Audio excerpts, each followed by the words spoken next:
নির্বাচনটা সারা দেশের সঙ্গে দেশের মানুষের জীবন সমাজ সুরক্ষিত রাখার জন্য দেশের গণতন্ত্র দেশের সংবিধানকে যারা অমান্য করে চলেছে, যারা সংবিধানকে ঘৃণা করে সংবিধানকে দুর্বল করার চেষ্টা করছে, তাদের বিরুদ্ধে এবারের এই নির্বাচন এই দিক থেকে ত্রিপুরারও ক্ষেত্রেও গুরুত্বপূর্ণ। ত্রিপুরা রাজ্যে মানুষ শান্তি চায়, ত্রিপুরা রাজ্যের মানুষের মর্যাদার সঙ্গে তারা বাঁচতে চায়। এই রাজ্যে দীর্ঘ 6 বছরের শাসনে রাজ্যের মানুষের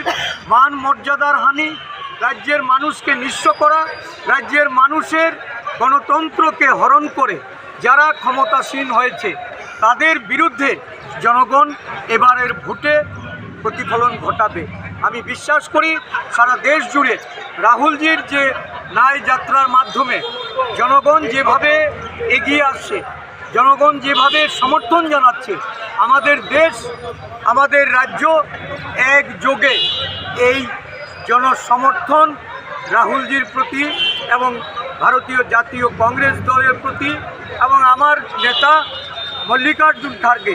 যিনি আমাকে এই সুযোগ করে দিয়েছেন, আমি সোনিয়াজি খার্গেজির প্রতি কৃতজ্ঞতা প্রকাশ করে এই লড়াইয়ে একটা বিফিটিং ফাইট দিয়ে এই রাজ্য থেকে প্রতিনিধি হিসাবে নির্বাচিত হওয়ার জন্য জনগণের কাছে আবেদন রাখছি, জনগণের সহযোগিতা প্রার্থনা করছি। প্রতিদ্বন্দ্বী প্রাক্তন মুখ্যমন্ত্রী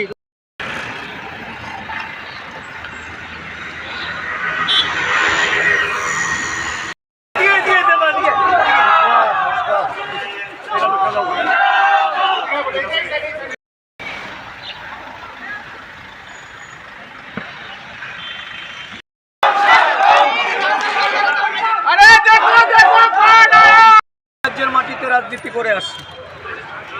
মানুষ, 40 বছরের অভিজ্ঞতায় আর 4 বছর যিনি এই রাজ্যে হঠাৎ করে এসে মুখ্যমন্ত্রীর দায়িত্ব পালন করে গেছেন,